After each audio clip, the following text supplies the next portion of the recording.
New info. Blizzard has shown what's about to happen. Oh, it looks like Bellular was able to pick apart some of the new lore we got and figure out the things to come here in the War Within. Let's see what Bellular has to say. Welcome back. Today, we've got some pretty damn incredible lore to talk about. This is stuff that we first found out in the Burning Crusade that is now finally becoming relevant. And it's about Koresh, which is the home world of the Ethereals. That's right. So, Koresh was attacked by I Demen. really hope we go back to Koresh. I'm just going to throw that. I know I'm pausing the video early, but I really hope we go back, maybe even see what the Ethereals looked like before they took their nether-like form with the bandages and everything like that. And Demencius is the Void Lord who is currently gunning for Azeroth. Not to destroy it, but to consume it. And what's fascinating with Koresh is it's not destroyed. It's still... Yeah, I know it's all gone. The planet was evidently, blown to smithereens, but I hope there's some kind of time travel or memory recollection. We talking to the Locust Walker a lot. Maybe we go back in his memory and he remembers his day back on Koresh. That would be really cool to me.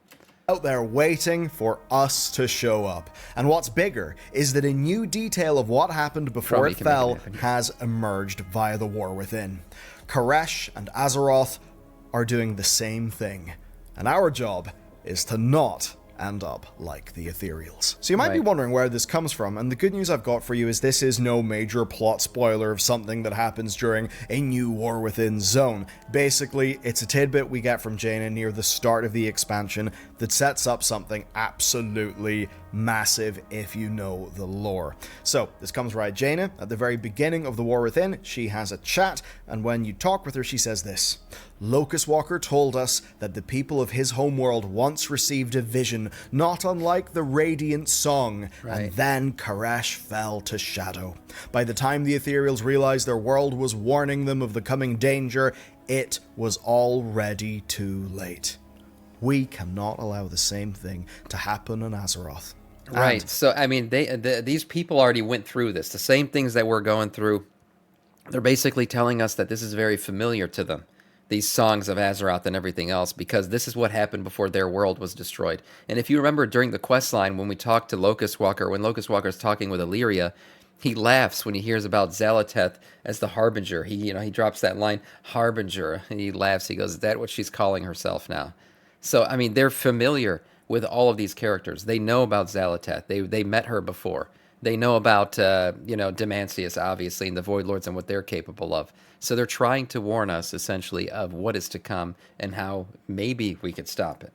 For a deeply immersive story, Jaina also allegedly said to check out today's sponsor. Our friends over at boot.dev, who are going to teach you back-end web development, which is an amazing skill. They use Python and Go, and they do it the smart way.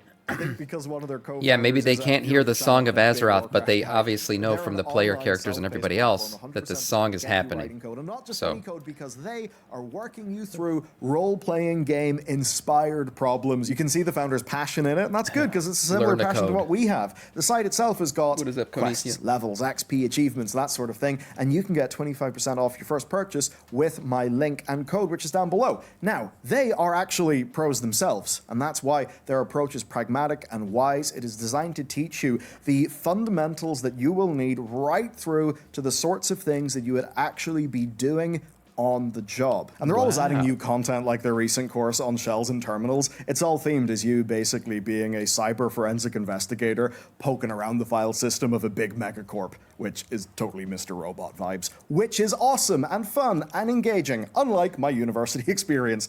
I wish Boot existed back then. Of course, the good news is they're here now. You can check them out today at boot.dev/Bellular, and you can use code Bellular for 25% off the first purchase. And they put their money where their mouth is there, like no questions asked, 30-day money-back guarantee, and you can actually check out free demos of all of their courses on the site. So they do it consumer-friendly too. Cheers, Boot, let's roll. All right, the world souls. Whenever I heard that line from Jaina, all the neurons just started firing off in my brain, and that's because this is lore that I know and understand, and I've been waiting for Koresh to actually appear for years. But if you don't know that story, you might be kind of confused. So today, strap in, we're going to learn a pretty damn ethereal awesome lore. tale. Koresh was an arid planet, yet life thrived and races developed despite it being baked by two stars. And again, if we go there, just imagine the visual of 2 stars in the sky. It would be pretty awesome. It would be. Just like Azeroth, Koresh had a world soul. This and is just like our planet, many... This is like where Luke Skywalker's. We got the double suns in the desert sky. Yeah, I'd be down to go there. Races, but one ruled supreme, and that race is the one that we now call the Ethereals. Their civilization had existed for thousands of years. They became masters of arcane technology. Their rulers were known as Nexus Kings, who, like Malygos and Caldara, ruled over vast arcane power, likely all connected via the ley lines of their world. And the society was shaped around the princes of the Ethereum and their many different cartels. And compared to us, their knowledge was massive. They understood the cosmos, they understood their planet's power, but unlike us, when their world souls started to stir, they didn't listen. Of course, with us, Azeroth has appeared in many folktales as an example, the Earth Mother of Tauren myth, but most directly in the story, Magni Bronzebeard has been involved from his Yeah, Magni has been involved. One thing about as the world soul of Azeroth is we know it's special, right? It's been made pretty evident by the Titans, by anybody, Sargeras as well, he's one of the Titans, and the Void Lords, that there's something very special about Azeroth. So maybe her song is more radiant, more loud. She's been able to communicate directly right through Magni, through others. There's the whole thing about the Earth Mother and everything else. So she has been in contact with us along the way this whole time. So maybe her ability to talk to us is a bit stronger than whatever Koresh was at the time. And we got to pay attention to it, because that's what the Ethereals are telling us. They're like, hey, you guys are doomed if you don't, because she is the harbinger. She is the one. All she is basically is the one who's going to bring about your end. And I've compared her to the Silver Surfer before. If you've ever read the comics, right? He brings about the Planet Eater. He prepares it to be eaten, essentially. I feel like that's what Xal'atath is. That's the perfect comparison. Transformation into his current stony form. Maybe Azeroth was first. Yeah, we don't know. To now and into the War Within, he has been leading the charge. But now something has changed. Azeroth is singing a radiant song, giving characters like Jaina, Thrall, and Anduin visions.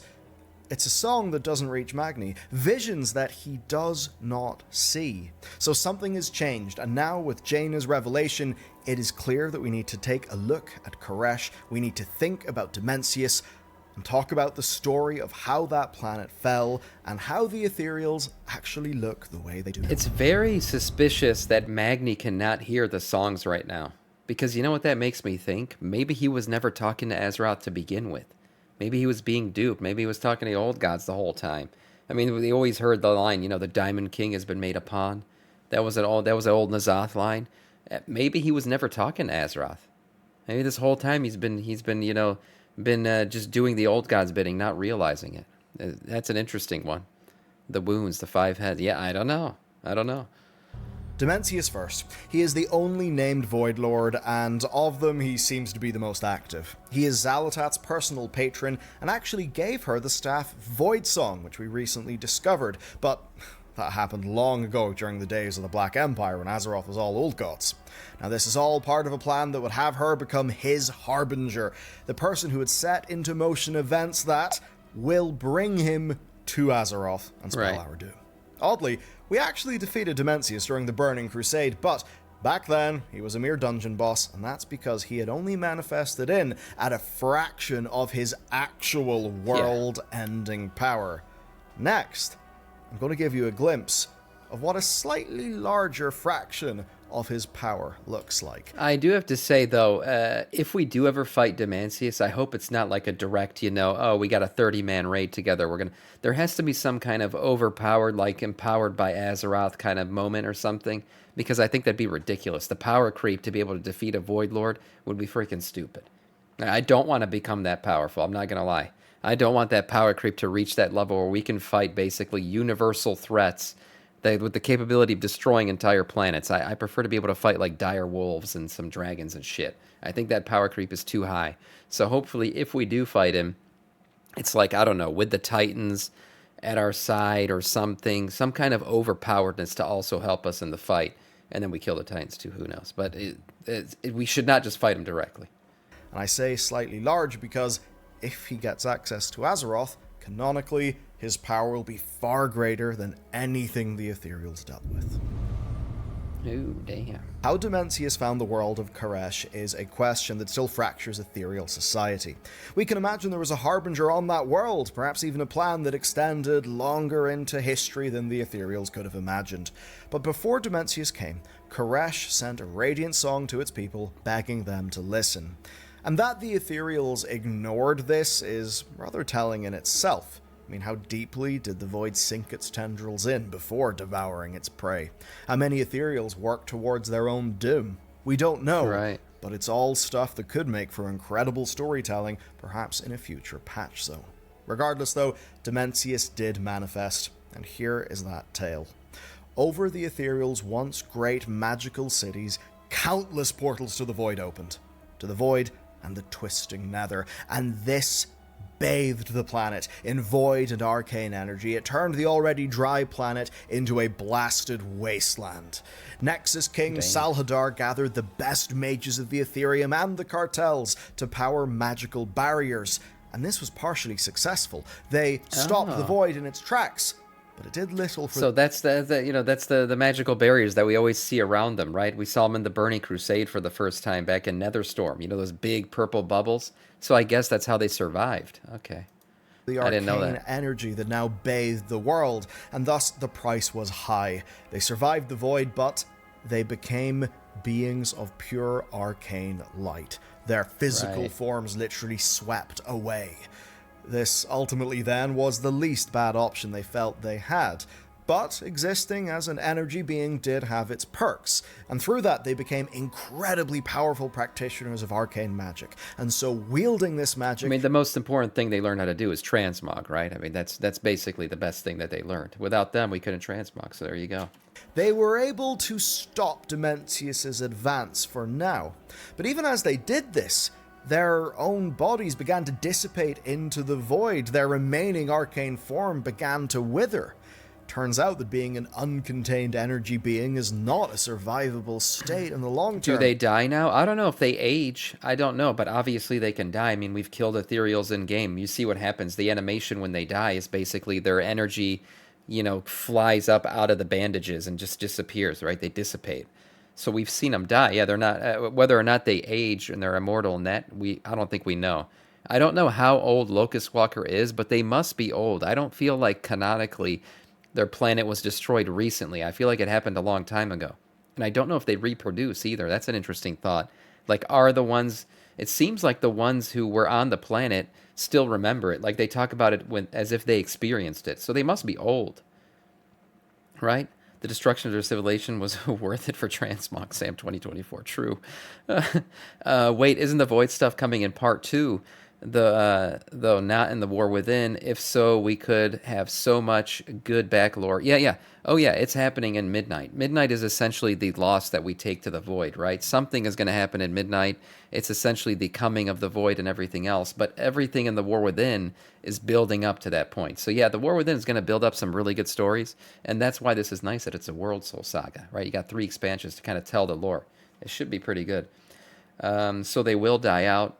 Yeah, they can't have sex. Yeah, I didn't think so. So they can't reproduce. So most likely all of the ethereals that we've ever seen in game are survivors of the end times of their own planet. It's an interesting thought.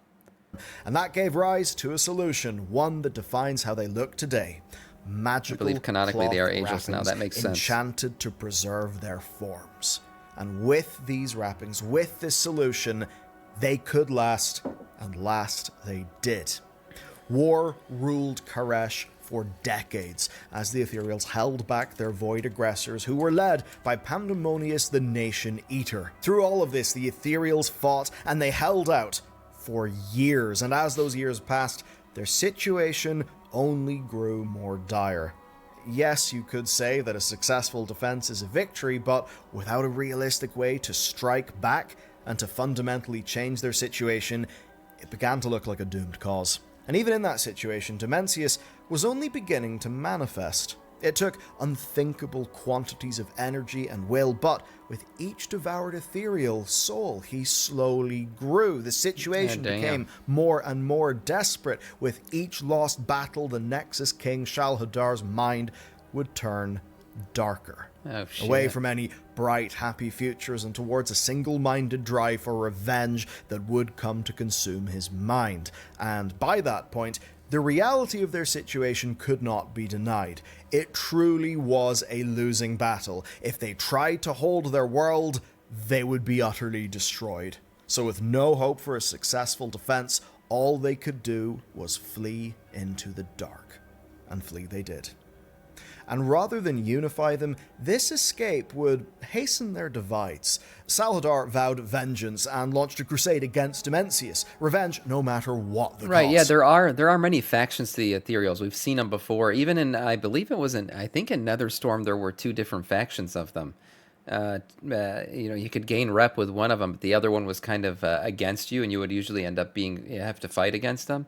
Hipster Sam just need a fedora hat.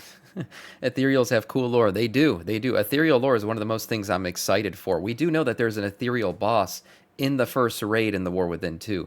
So, they have some that have decided to align with the Void as well. And whilst Salhadar went progressively mad, the once ruling elite of Koresh, the Ethereum, splintered. Salhadar's madness had infected the minds of the Ethereum's core, and they believed that the Void could be used as a weapon against itself. They could fight fire with fire. Some, though, took a more radical path and formed the Shadow Guard, completely giving themselves to the Void.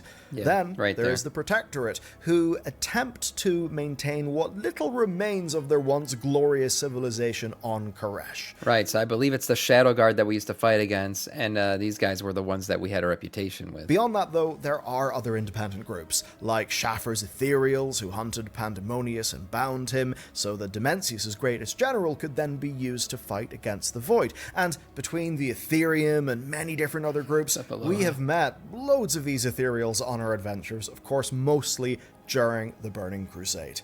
I mean, just think about the first time you went to Netherstorm and saw the massive biodomes. Yeah, the bubbles were awesome. Incredible thing.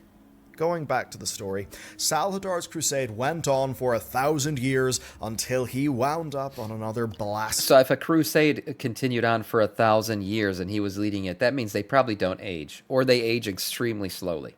But most likely, since their transformation, I would say they probably don't age. And that's why they still exist, and ones that survived their planet's destruction still existed. And this crusade lasted 1,000 years, which means their planet was destroyed at least 1,000 years, if not more, ago.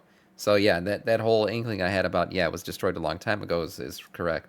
Planet, so twisted with rage and revenge that he was essentially unrecognizable as anything other than an agent of the Void. But even then, even as he gave in to those powers, he still harbored only a desire to defeat Demencius. And while you could say the perseverance is laudable, ultimately that is the state that he ended up in. To kill Demencius, he essentially fell to Demencius, and thus was the end of the last great Nexus King of Koresh. And with his death, a power vacuum appeared. Now, are the Ethereals, as we see them today, just a lost, broken race? Is it only a matter of time before they all fall to the Void Lords? Or did some of them, in fact, try to reclaim Koresh? So, now that we know about the fall of their world and their exodus, which then led to us meeting them in the Burning Crusade, let's talk about what's going on in the present day and just what could be there at Koresh. Throughout most of World of Warcraft, the Ethereals have been cast as traders and collectors, but just as often they're causing trouble. They're breaking tombs, they're consuming void creatures, and then, around the Fourth War, strange things started to happen. They began snooping on us. In the Trial of Style, and in the Brawlers Guild, you could see that the Void Ethereal Shadreen and her agents were essentially trying to learn how we dressed and fought, and we have a whole lore video on from about 2 years ago, maybe 3. Anyway, then the Void Scrawled Coin appeared in our adventure journal just at the start of Dragonflight. That's right, and we kept wondering what the heck this thing was for. Yeah, the coin has an otherworldly feel to it. Its face is creased with dark purple and blue lines of magical energy. And in a way, that is a little bit of metatextual fun from Blizzard, but it is also them directly pointing out to us that Shadreen has been watching our every move, that one of her agents put that shadow-scrolled coin in your adventure log. And with Blizzard doing that, we need to properly examine the ethereals, because it's basically just Blizz saying, hey, this is a hint. All that stuff's relevant. So in our past investigation of Shadreen and the ethereal conspiracy, the one thing... If a species can't reproduce, what's its purpose of life? Well, it seems like most of them, their purpose has been trying to get revenge against Demencius, or the Void in general. And that seems to have been their purpose for a long time, at least for most of them. I'm sure some of them just decided to live, aimless lives, just making some money off of transmog or spells or something. But the majority of them seem to be wanting to stop the advance of the Void, warn us of it, or work to prevent it. So, yeah, what about after that? Then you die a peaceful death, I guess. You unbandage yourself, let yourself ascend. Who knows? But that seems to be for the majority of them, fighting against the Void seems to be their purpose in life. That became very clear is that she says she is working for an as yet unnamed master. Who knows? There seems to be an ethereal pulling all of the strings. Shadreen has got very mysterious motivations. She doesn't really say why she's doing what she does, but if you consider that Koresh still exists, that the ethereals may, in part, have returned there, it does become a bit more clear. I mean, all the way back in the Burning Crusade, an ethereal known as the Collector, when summoned to Netherstorm, shouted in frustration, quote, "You've called me down from Koresh to deal with this band of misfits." So if he said that, if he came from Koresh, then it always has been canon that at least some ethereals operate from the ruins of their old homeworld. Right. Honestly, even though that line existed, the ethereals were just so mysterious that as a community, we all just kind of assumed that Koresh was gone. But clearly someone has stepped into the power vacuum left by Salhadar.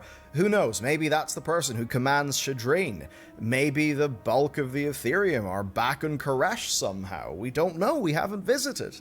The question now is, are they a threat like Salhadar? Are they mad like the Ethereum? Or worse, are they like the Shadow Guard? Have they fallen truly to Void? Well, all we know is this. Blizzard are working on something. The shadow-scrawled coin tells us that. And with that said, we've got to talk about where all of this is going, and again, to talk about a little bit of data mined models, you can see that there is an ethereal nexus princess just mentioning him, in our next raid. There are little ethereal hints absolutely everywhere. So, yeah. By the way, those daggers will be lootable. Those freaking fist weapons, those things are unbelievable. Man, they're going to be so cool to work out what this Void Playbook is. Because I'm sure you'll remember that back on Argus during Legion, we saw this vast fleet of Void Ethereals. We obviously didn't kill all of them.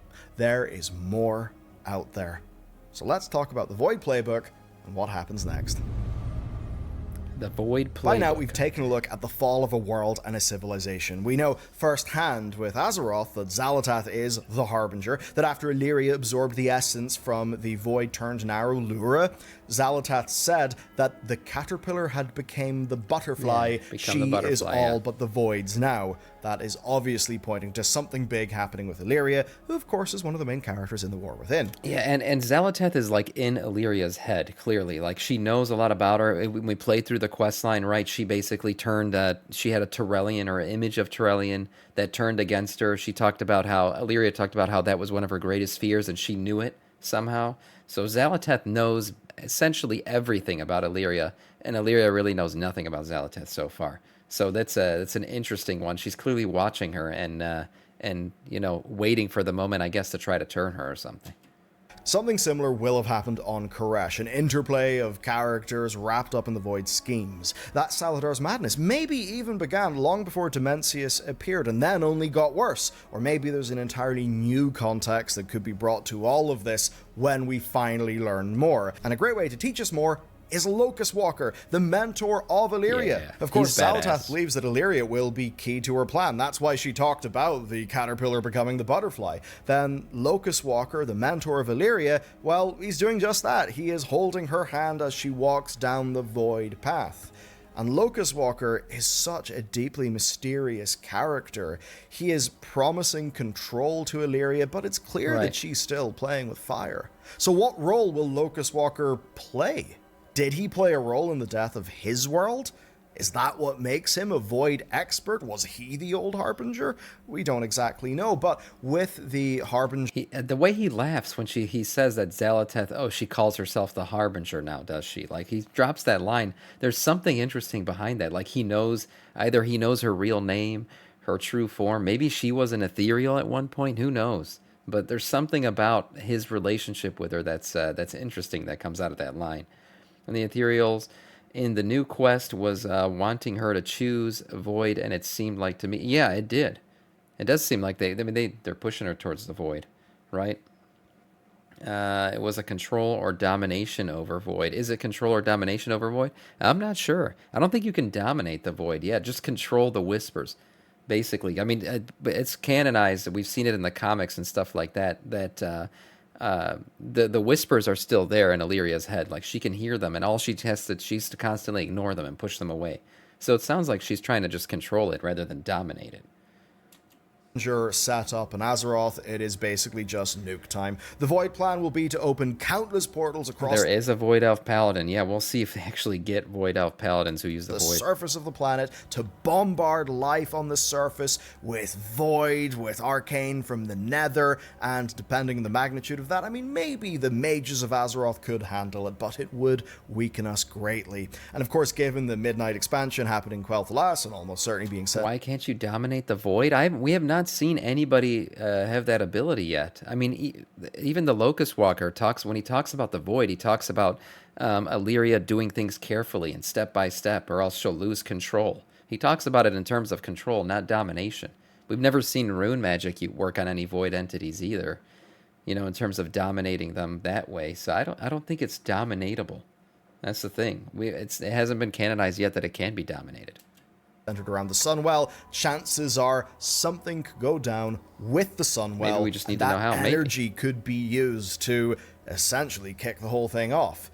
And I think when that whole thing kicks off, when maybe the Sunwell gets used or gets corrupted, that is when Demencius himself appears. And from that point, who knows? Maybe we're doomed. Maybe all we can do is run. But we do still have some questions, like what happened on Koresh? What happened to Koresh? Is Koresh, the World Soul, a character that we could meet? Is there someone like Magni who's a speaker for that character? Is claiming Koresh and its energy how Demencius could gain the power he would need to eventually fight us? Could we stop or hinder his invasion by taking the fight to Koresh and stopping him there? Could that be a massive patch zone like Argus was? I mean, it seems very plausible given all of the ethereal hints. So it's hard to know exactly what's going on with the Ethereals, but we know that something is going on. There are very much hints that Koresh is not a totally dead world. It all fits where the story is going, and let's be real, Argus was really cool. That was a hell of a patch. I've always loved the Ethereals in World of Warcraft. The prospect of going to their world, man, I think that would make for an absolutely peak patch experience. And that's not the only lore that's cooking right now. If you'd next like to learn about a surprise that we found that once again is extremely low spoiler for the War Within, well, check out this video next. I hope you've enjoyed today's. I love digging into new lore. I hope you love it too. And yeah, go check out the next video. It's on Life, Genosaurs, Agrimar. Really cool things that come from Warlords of Draenor. Very cool video. From before Warlords of Draenor, but actually sort of go into the game right now. Whoa, it's a cool video. I loved writing it. So check it out. I'll see you there. Yeah, that was a great video. I love ethereal lore. Very interesting. Yes, that Magni can't hear the voices right now. That one still got me tripping. Like, why? Why did he hear it before and he does it now? Maybe he never did.